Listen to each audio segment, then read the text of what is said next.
Welcome back to Behind the Well Show. I'm your host, Roger Abel, here with Elias. How you doing today, Elias? I'm doing good, Roger. Thanks again for having me on the show. It's a great day. How are you? Good. 7 straight weeks. Negative market returns, 7 weeks in a row. You know what? This morning when I was driving to work, I decided I'm just going to be positive because there's enough negativity out there. And maybe you think I thought this was funny. Maybe you will. I don't know if you will. Maybe the listeners will. But so you know how whenever the market's at all-time highs, people like advisors and other people say, well, we're due for a correction. We're due for a bear market. So my new slogan is we're due for a bull market. 80% of the time, the market goes up. I was laying in bed last night looking at the futures, and they were green. NASDAQ's up like 1.5. And all I could think is it's going to be negative by the end of the day. Like even my mentality of what's going to happen the next day, because there's been so much selling pressure, is just like, well, it's green overnight. It's going to be negative by the end of the day. And I don't know if I'll be right or wrong, but it's seen that that's what it's done the last few weeks. So trick you midday, it goes up, and next thing you know, you're negative. And I had one of the advisors come in the office, and we're talking about this, and we're talking about how the market's down, but it's not like it's down nearly as much as COVID, but you'd think in people's minds, they've lost as much as they lost during COVID. And we had the discussion about this is just this grinding selling pressure that comes in every single day. So clients have seen negative statement in January, February. I think it was up a little bit in March. April's negative. May's going to be negative. And it's just grind lower. And I was talking with him. I said, I wouldn't expect, and we're going to talking to clients about this too. This isn't like COVID. You're not going to get back to your account value in 90 days. That's just not realistic. And I know that you follow LPL research a lot. And I thought this was interesting. They just released this morning. And it said, what happens after a bear market starts? First, after entering a bear market, the median gain for the S&P 500 has historically been 24%. Stocks were higher 1 year later, 7 out of the last 10 times. The 3 bear markets that were down a year later were 1973, 2001, and 2008. Median number of calendar days for bear markets to bottom. And I think this is important because people may see, hey, it's a bear market, this is the bottom. The median, so the middle, was 81 days, with 5 of them being less than 46 days. So if we hit a bear market Friday or whatever it was, I don't know if we actually officially hit it. I know we intraday traded to a bear market. 46 to 81 days, that's probably when you're going to see the bottom in this market if we look back at history. Yeah, right. That would be what history suggests, and also suggests that 12 months later, the market has gained 24%. And I think that's a good point you brought up about COVID was all the gains came back so fast. And I really think investors should just set your mentality on, you know what, this year for 2022, your portfolio could be down on the year. Does that matter? Well, yeah, in the short term it matters. It doesn't feel great. But the market's never not made a new all-time high. And I think if you just get your expectations right, and then let's say there's a rally, and let's say a new high happens this year, well, you're going to be happy about that. But if your expectation is what happened in COVID, and I think I just want all these gains back in the next 3 months, and it doesn't happen, you're going to be disappointed. So I think start really changing your expectations and have reasonable expectations as well as what could happen until the end of the year, and then certainly the next 12 months. If I was an investor, this is the expectation I would set for myself, because I like to set myself up to not be disappointed. We've had this talk before, Elias, when we go on vacation with our kids. I told my wife, we just went to Florida here a couple months ago, I just set the expectation that this is going to be a disaster. It's going to be horrible. Flight's going to be horrible. Like the worst possible scenario. Can't be disappointed. Investors should do the same thing because we don't know what's going to happen. But if I was an investor, I'd be looking at these statistics. I'd plan on the market grinding lower for at least another 81 days. Will it? I don't know. But if you set your expectation that most of the summer is not going to be much fun, okay, you can live with it. This is the other key number. The recovery from bear market lows has taken an average of 19 months. 19 months to get back. So think about it. If we're at a bear market low today, when are you really looking to see your account value get back? 19 months from now. Interesting time, October 2024. What'll be going on then? Actually, it won't be October. It'll be, what's 17? Yeah, it'll be February 2024, election year. How many people have... So then just as soon as we start, the market gets back, then we're going to have all the, if so-and-so gets elected, that's going to be terrible for the market. How many people have said, and this is not a non-political statement, how many people have we heard Biden's tanking the market? And what's our response every time? Oh, I've heard that from a lot of people. Our response every time is the president doesn't really dictate what happens to the market. We've done so much research on this pre-even election. It's dictated by monetary policy. So if we're blaming a bad stock market on Biden, what's going to happen when he hits an all-time high in 2024? Because that's likely what would happen. To get back, just think about it, to get back to where the market was, that means we're back to an all-time high. And actually the timing could work out that way. It absolutely could work out that way. More than likely, it's going to happen that about midsummer in the election year, you're going to see an all-time high in the market. I don't know. I can predict. Harry Dent can predict. Grantham can predict. I get to predict too. I don't know. But it could happen. In fact, based upon these numbers, that's exactly about when it would happen. 22 months. 81 days plus 19 months. That's 22 months. Yeah. Yeah. Yeah. And so here on the recovery from a bear market is taking an average of 19 months. And the next part of that data set was, but just 7 if not accompanied by a recession. So I think that's another thing I've been talking with clients about. I think the two things I'm really looking at when making decisions right now is if we actually are in a recession, and then inflation numbers. Because I think, if the GDP numbers come out negative again and then it's official we're in a recession, and then by the end of the year, if inflation is still running as hot as it is now, I think that would be very bad for investor sentiment. I'm not going to, I don't want to make predictions on what that's going to do to the price. But I think if we're not in a recession and inflation starts coming down, I think you can make a more compelling argument that at that point we might start another bull market rally. If we don't get a recession, think about what we talked about last week's show. The market was priced for 100% probabilities of a recession. Well, what actually happens? Let everybody think, if we don't get a recession, but the market's planning on one, that's better than expected news. Arguably, that could push the market higher substantially. Absolutely.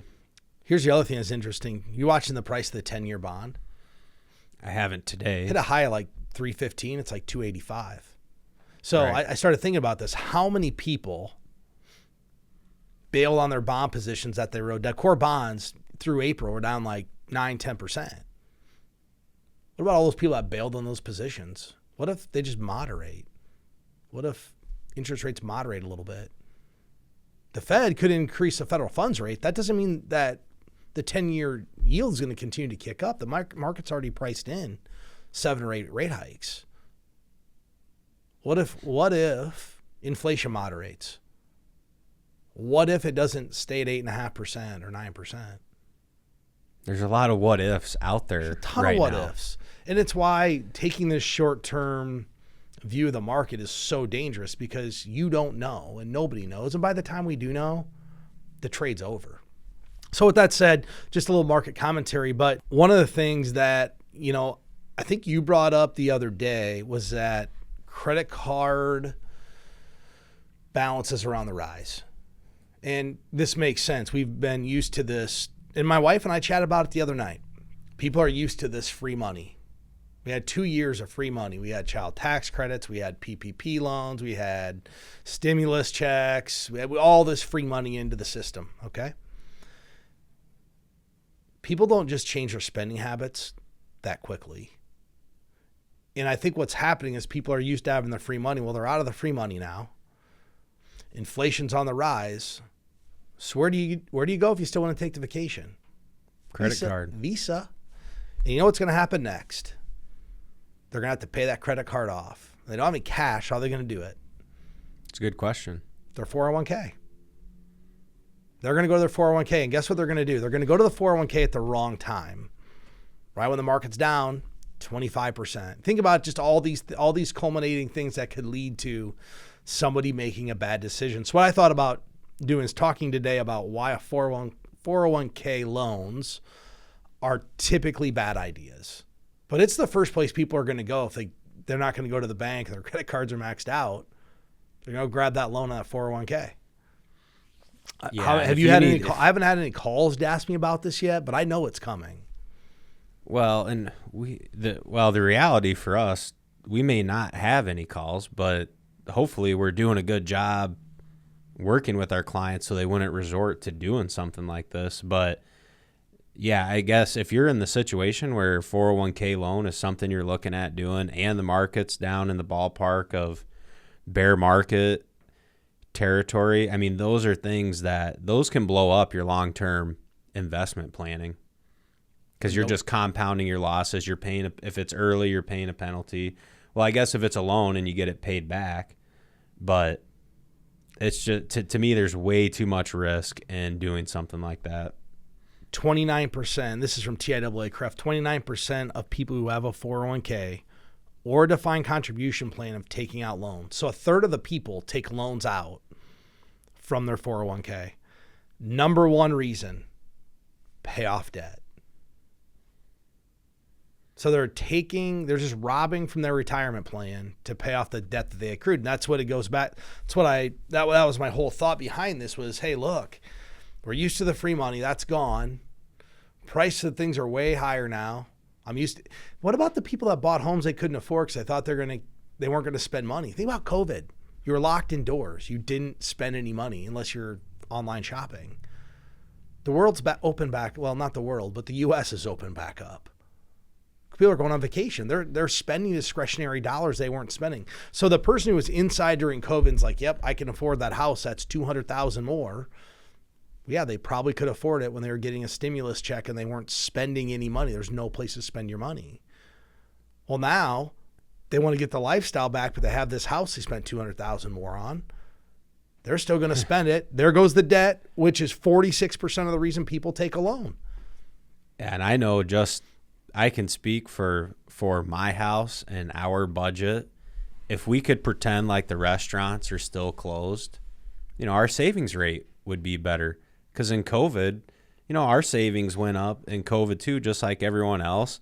And the main thing is we're a family that likes to go out to eat. And when you do that, we go at least once a week. Most weeks, probably twice. So how much over a year, over 2 years, 3 years, like how much extra spending is that? I don't like to think about it because it's something I enjoy to do. But it's, we're all in the same boat. No one changed their lifestyle because of the being forced to, right? You change your lifestyle because you were forced to, but ultimately you weren't going to change your lifestyle. I know what I spent on food and entertainment because my accountant let me know. It's more than I should have. Yeah. But I was at the grocery store the other day. My wife said, hey, I'd like to have fish tacos. So I went to New Pioneer Co-op. By the time I walked out, just to make fish tacos, wasn't crazy. I got walleye, wanted some whitefish. I got pico de gallo, guacamole, tortillas, salsa chips, the special cheese. It was like $81. And I'm like, I think it would have been less expensive for me actually to go to the Mexican restaurant. Just order takeout. Your whole thesis that we would save money buying at home, I think is reasonable. But now with the price of groceries, I went the next day. I went and got burger. I literally went and bought hamburgers for the girls, myself, and my wife. Well, 2 hamburger patties was like $8. Right. So if we just did carry out and just ordered like entrees to go, the comparing groceries to doing that. I think it's probably similar. comparable. But when we go out to eat, we order a drink, and it's all the upsell items is what increases our spending on the appetizer. It's appetizer, a drink, because it's we like to go for an experience, not just for the meal. Yeah, we go for the for the experience main too. course. You know what I mean? For sure. It got me thinking when you said that. I mean, I went to the grocery store like 3 times this weekend because now I'm over buying all these groceries that sit in my fridge and then we don't use them. So I just go when I need to go. It's like $50, $80 every time. So maybe the solution, I should have a rule for our house that we only order takeout. We can't go sit in the restaurant. That would never work for me because you know where I go and I like to sit and wait for the food. Yeah. I've got my one little special sushi spot in town where I like to have my one cocktail and wait for him to make it. Because it's better if you drive it to your house. I don't want the Uber Eats or whatever guy who's been smoking 11 cigarettes to put in his car and bring it to my house. Listen to you. I don't know. I don't know who. It doesn't matter. I don't know who's driving it. I don't know. Like, I just don't want my food in someone else's possession. Yep, I understand. For lack of better terms. But back on track to this 401k loan. So a couple of things I viewed, and I don't know how you view this, Elias, but I view the 401k loan strictly as like last resort. Like for me, I have a 401k. If I need it, it's like, hey, look, I have a bill I need to pay. It's not to go consolidate debt because that's what people are doing. They're racking up credit card bills and feeling better about paying it from their 401k because at least they're not paying the interest to the credit card company. But that's just going to put them back in the cycle of racking up the credit cards again. They never had to work out any of the pain. Like I view that as, hey, we had a medical emergency. We've spent all of our money that we have the free cash. I need $50,000 to pay a medical bill. That's a reasonable reason to invade your 401k. And I agree with that. So a debt consolidation tool, absolutely not. But at the end of the day, I wouldn't let my family go without. I'm not going to let my family starve when I can take a loan from 401k.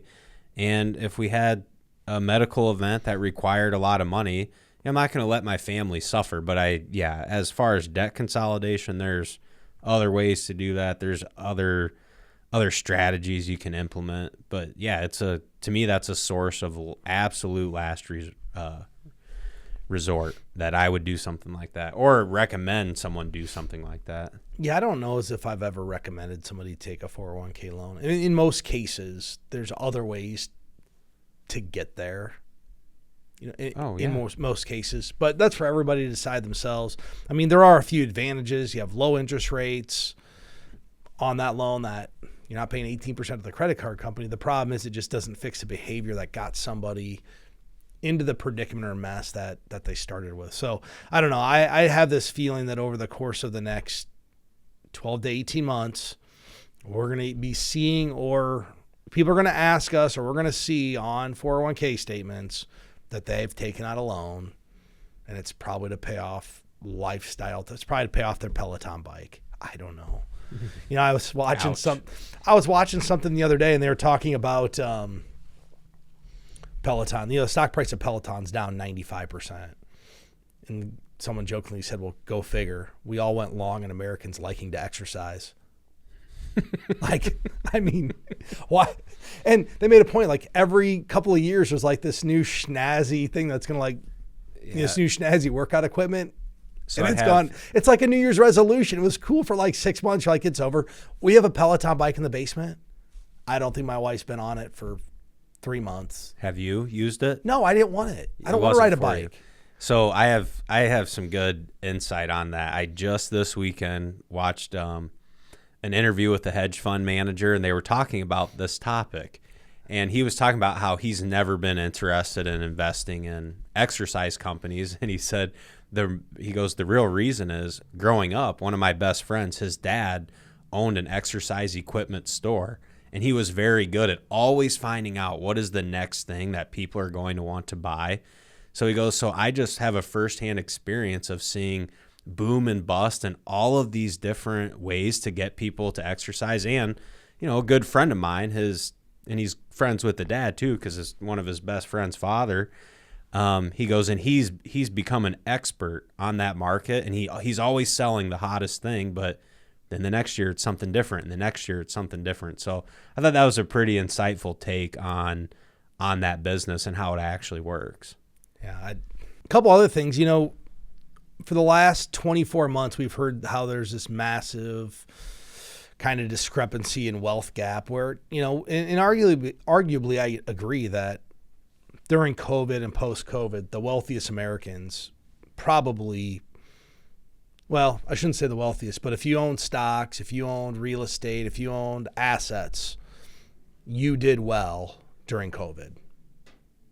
Yeah, I think there's a lot of successful people that are significantly better off right now than pre-pandemic. And in the last 4 months, what's happened? Well, people's wealth on paper's gone down a lot. It's gone down. So it got me thinking. And part of it is Doug Wagner from WMT forwarded me this article. Actually, right before we're doing the show, it says, this is how much money Americans think they need to be considered wealthy. And we hear the number. What's the number you think? Because I know you haven't read the article because we just got it. What number do you think people perceive, Elias, as wealthy? Like if I gave them a number like, oh yeah, you're rich or you're wealthy from a net worth standpoint, not income. This is a net worth. It's from a net worth, yeah, or to be considered wealthy and then to be considered rich. Two numbers. And this is what other people think. Yeah, I think in general most people think once you have $1 million, you're considered wealthy. So in this survey, Americans said they needed $624,000 in net assets to live comfortably, while it would take $1.9 million to be considered rich. And then is wealthy another level of that, or how is that? It doesn't spell that out, but here's what's interesting. Both of those numbers are lower than pre-COVID. Than what people thought before COVID? Pre-COVID, in 2019, they thought you needed $748,000 to live comfortably and $2.2 million to be considered rich. So I think that's interesting, Elias. It's went down. Why do you think it's went down? I think I have some opinions on why maybe the numbers went down as to what people perceive, but why do you think? So right off the bat, I have no idea why that number, why that would go down. To me, that's like a target that would always be creeping up. What are your theories. Thoughts? One, people during COVID realized they could live on less. That's one. Or they were living on less. So they're like, well, I don't need as much. Or two, they had stocks or bought Bitcoin or whatever it was, and now they feel rich, so they believe they need less to be rich. If they get closer, right? So let's say there's a bunch of people that now have $1.1 million, like, oh, well, I feel rich. It's not $2.2 million because now I have $1.1 million. Like, I feel good. That could bring the number down.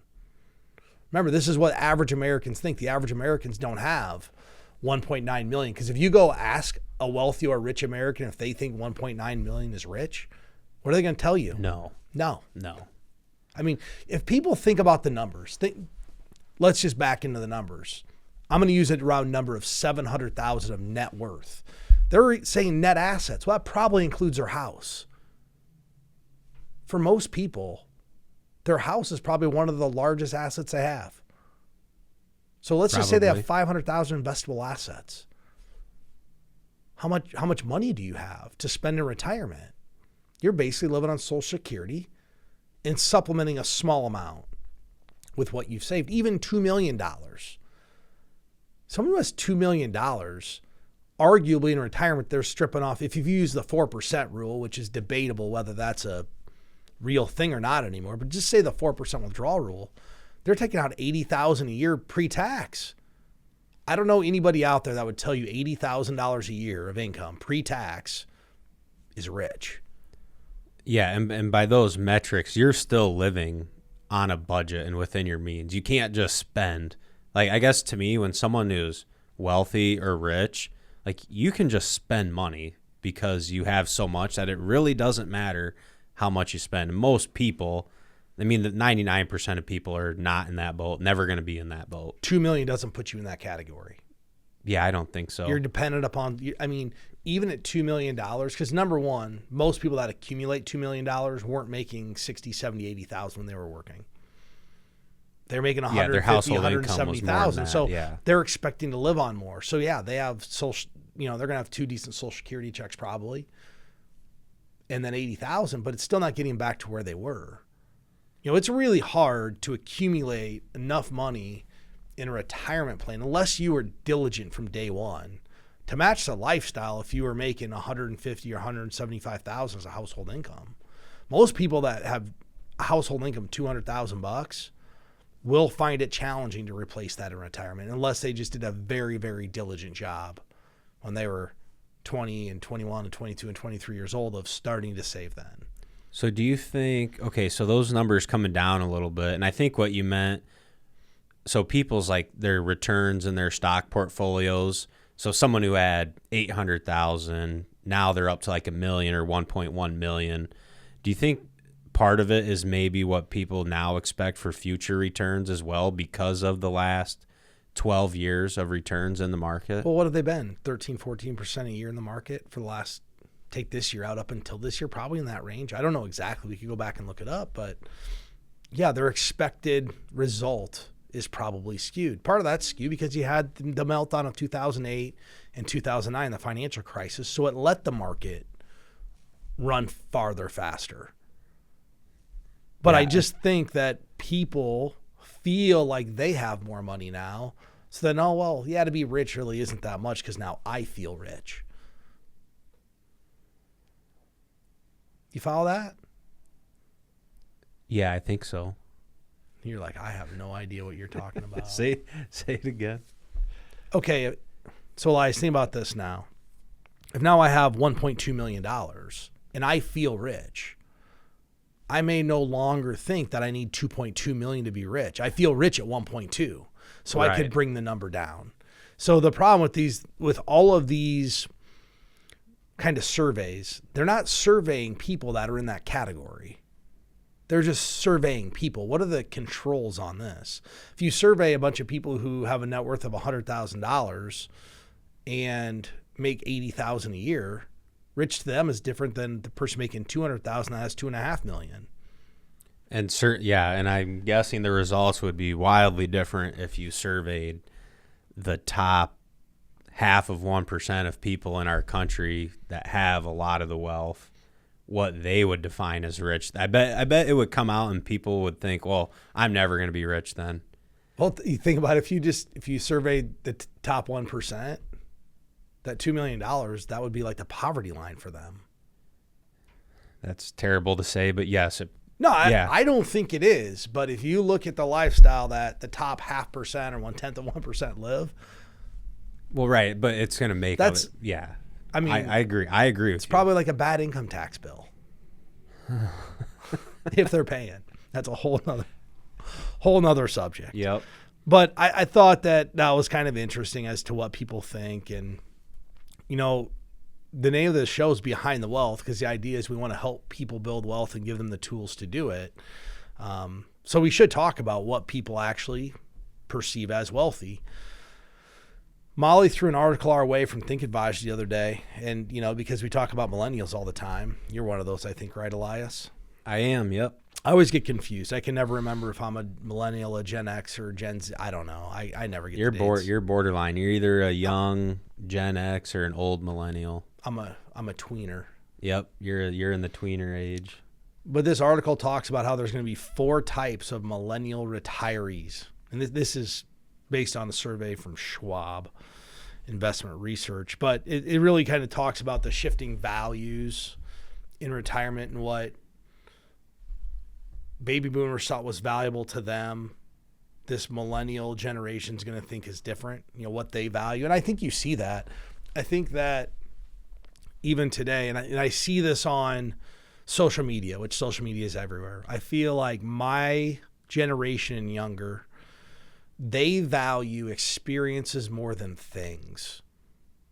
I agree with that. And I know you're younger than me, so you probably have more purview to that. But I just think that I see people going on vacations versus buying the fancy car. I agree with that. And I do think the millennial generation, I think there is a lot of value in experience for them. And one of the things I thought was interesting when I was reading the article was for baby boomers, it's important to have a distribution strategy and continue to grow their wealth. And, okay, a lot could change for millennials, right? Millennials aren't even – they're still 20 years out from the oldest ones retiring. I thought it was interesting, though, how the data would suggest now that continuing to grow wealth won't be that important, but having experiences throughout retirement will be more important than that, which I think will lend to our business because – we're in the financial planning business. So if someone wants to spend and grow their wealth, we can help them achieve that. If someone wants to spend, I met with a lady a few months ago who one of her goals was she wants to spend all of her money by the time she was 87, because that was the age of her mother when her mother went to a care facility. Now, is her life going to work out that way? No one knows, but she asked, well, can we just plan on that? I said, absolutely. We can build a plan that you can spend every dollar by the time you're 87 years old. Well, that's actually, I think your client had a valid rationale there. And here's why. Even if she doesn't die at 87, what's her quality of life?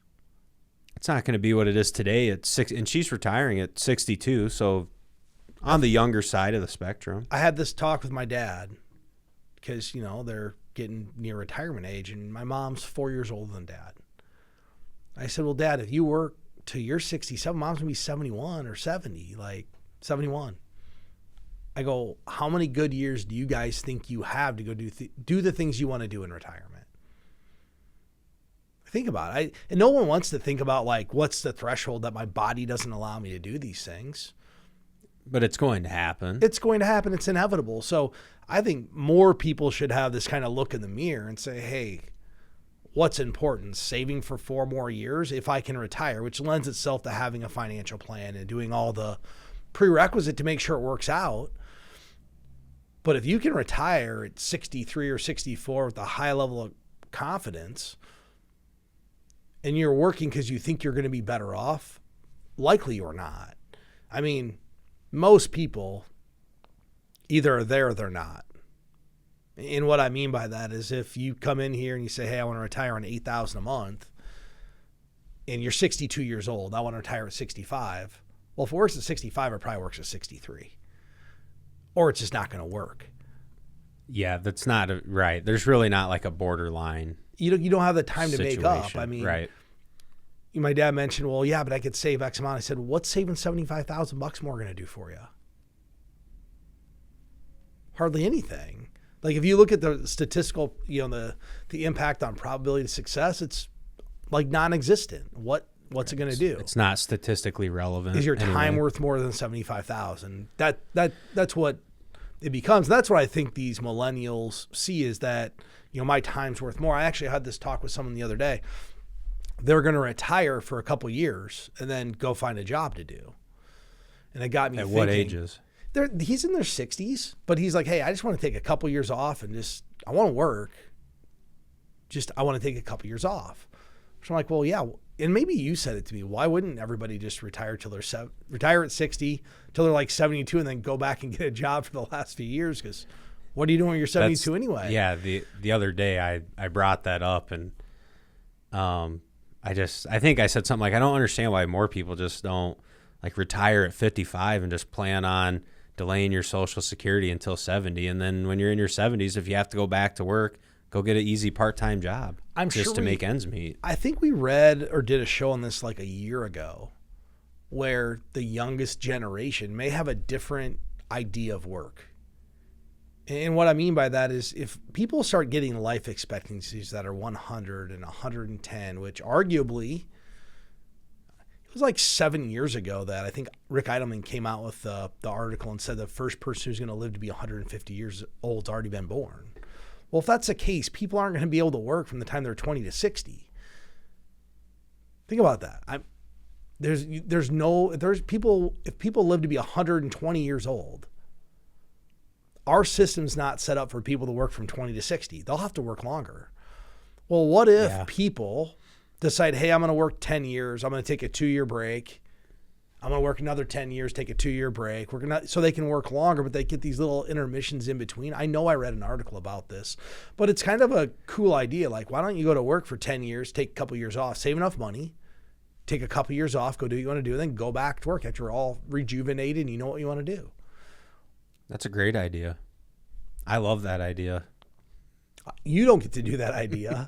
That's for everyone else, not for me. For everybody else that doesn't work here. Okay. But I know I read an article, but I think it just highlights that people are probably going to retire differently at some point in the future. Yeah, and I agree with that. They've broken millennials down into basically four category types. Practical achievers. Those are the ones who prioritize financial security more than their other peers. There's going to be the ones that, just like anything, these are the ones that are going to do the great job saving. They have a continued importance on their digital investments and digital currencies, and they're really concerned with their financial security. The second group are the on-trend friends. They prioritize keeping up with the latest stuff, the trends and shopping with their friends. Like, they're worried about doing fun things with friends. The third category was relaxed millennials. They're just kind of satisfied doing what they do. Okay. Less focus on finances, and they want to do hobbies, relaxation, me time. That kind of sounds like me. I don't think I'm really a minimalist, but I do like hobbies in my free time. I was actually, when I was reading this, because I think a lot of people that know me would just assume, okay, number one, a practical achiever.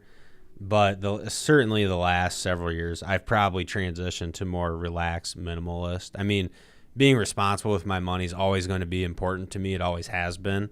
But I'm not as focused on that. I'm a lot more focused on what that allows me to do in terms of lifestyle, hobbies, relaxation, and all that. Because to me, that's really the most valuable thing we all have is our time. So if I can spend my time the way I like to spend it, then that's the number one thing for me. So maybe I'm now a relaxed, even though I don't know how relaxed I actually am, but maybe I'm a minimalist. Well, I think that I like to devote time to my hobbies and relaxation, but I don't see myself as minimalist. I think my wife falls into 4 as the high-tech jet setter. Her priority is finding the next vacation. She loves to spend time researching it. She loves going on vacation. I think this is where she would fall in this category. And it's probably something that people should think about. If you're a millennial, where do you fall here? And then maybe you start to create or craft your financial plan based upon how you actually want to spend your retirement years. And we do that for people today. One of the main questions we ask someone who's getting ready to retire, what do you think you're going to spend the first 10 years of retirement? Because that'll be different than the middle 10.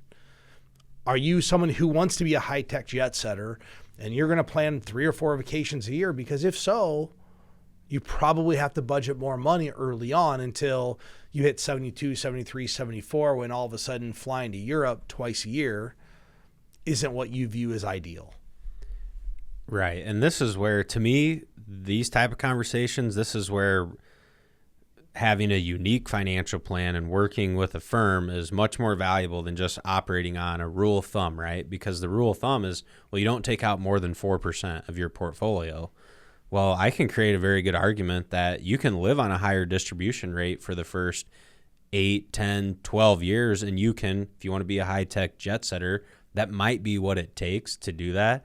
Now, can you sustain that for 30, 35 years? No, that level of spending is not sustainable for that long, but it is sustainable for a certain period of time. We've done that for a lot of people. Can I spend an extra $15,000 a year? Yeah, you can do it for 10 years, 12 years, 11. People just need to know so they can plan. Right. They need to be armed with the information so they can make a good decision. That's the key. With that said, Elias, great show. Appreciate you having back for the 97th episode you've been on. I don't know how many episodes we've had, but it's been a lot. With that said, if anybody's looking to get a financial plan, you can go to btwellshow.com, click Get Started. We'll have Elias give you a call. Thanks for listening.